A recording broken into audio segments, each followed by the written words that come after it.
Time for another monster musing. I tend to talk about these as I start using them in my campaigns and stuff.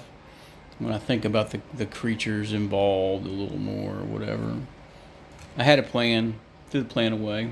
So that's what's happened. As I'm using these creatures, I'm going to talk about them a little bit. And this time it's the Manticore. And I count it as a chimera type creature because it's got different animal parts. I don't think they actually ever call it a breed or chimerakin or any of that other stuff. It's always just been Manticore. And you can do a little variation. I always recommend that. Wings or no wings. I think classical Greek they didn't have wings. In D&D they do. So if you don't know, it's a big old lion, larger than normal, with a ugly human head, male or female, because they come in both breeds, and large bat wings, and a big tail with lots of spikes on it. And you can sub that out for not spikes and use one that's got a stinger, like a wyvern or a scorpion, right? Players won't like that.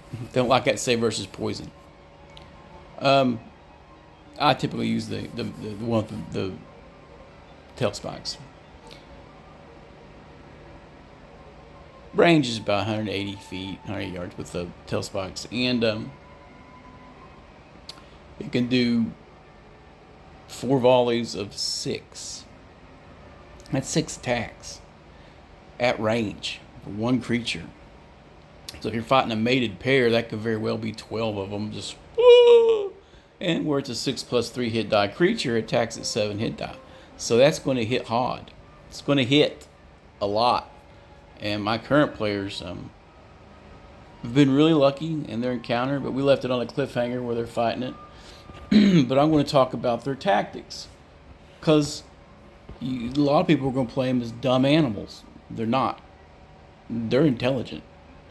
They can make deals with local tribes, local groups, or they'll make just a truce. Leave me alone. I eat what I want to eat. Bring me food. You know, they're not super geniuses, guys. They're low intelligence. They're about as smart as an ogre, right?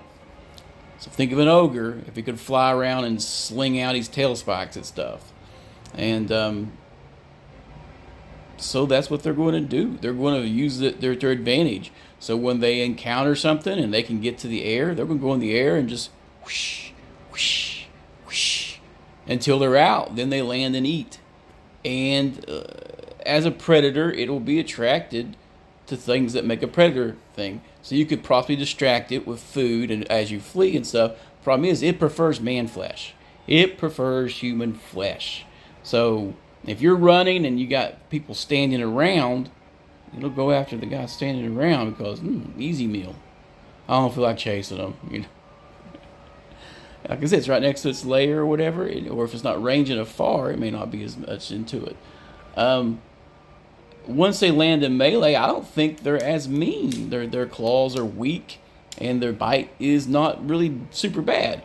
So once they exhaust their tail spikes, they're not as mean as a creature, in my opinion. So in some instances, if it's far away from its lair, it may just sling its tails, and if nothing drops, it looks tough. It'll just fly away. It's like, I don't know about this. If it flies away, if it's near its lair, though, it really ain't got a choice. What it's going to do, crawl back in its hole and wait for you to come after it? Because he knows that's what's going to happen. Like I said, it's not dumb, but it's not super intelligent either. So it could be tricked and reasoned with, or we reason with to be tricked. They're a magical monster, so they were made from magical fusion or whatever. And now they've been released in the wild, like a genetically modified thing. It's out there, and that abomination runs rampant, causing problems. And that's what they do. And they're lawful evil, so they are a little organized. But like I said, they're dumb. So they're not super intelligent, they're not stupid, but they're not bright. So that lawful evil in the AD&D and being a straight creature of chaos in old school stuff like BX and old school essentials. Seems to be a variation in the alignment, but I treat them as being organized predators, although solitary, like a bad neighbor that you got to deal with. And for humanoids, they won't be strong enough to get rid of a manticore, so they'll make deals with it, feed it the weak or the wounded of their tribes, or maybe have a deal with treasure, you know, because they do collect treasure. That's really all I gotta say about manticores. The chimera monsters are fun because they're just an amalgamation of all kinds of different critters. And they're that weird fantasy stuff that you like in your games. Like, it's bizarre. And you can really blather it up on their appearance. I give them jagged. They got multi-row teeth. So it's like a human head with shark teeth. It's got multi-rows of teeth. So I always imagine that the jaw can unhinge a little bit. Kind of like those urban legend lost videos on the internet where the hag's got her mouth over like the third of the torso, the head, third of the body of a victim. That's how I picture them eating. Like when they kill something, just gobble it up and then roar and then fly off and sleep or whatever. And they're not above being cruel and malicious. Maybe they'll chase you and just only fire 2 tail spikes at a time as you're trying to get away from them, taunting and laughing at you. Because they are feline. So let's think of a malicious, monstrous feline and might want to play with its food.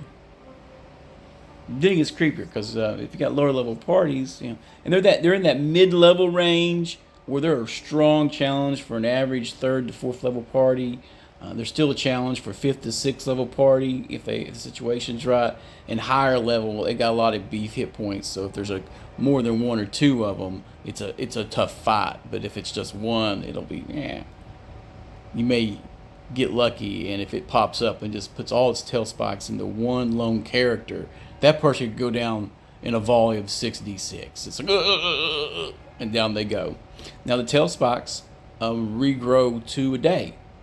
Only 2 a day. So if a party can catch one at range and track it back to its lair, and it's used all of its tail spikes, then its range of advantage is gone, and they can close with it quicker and finish it off.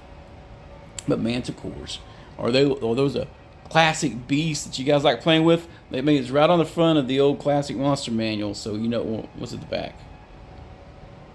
My book's in the other room. My memory's getting shaky. I think it might be on the back. So it was part of that classic portrait. Awesome sauce. So use them, guys.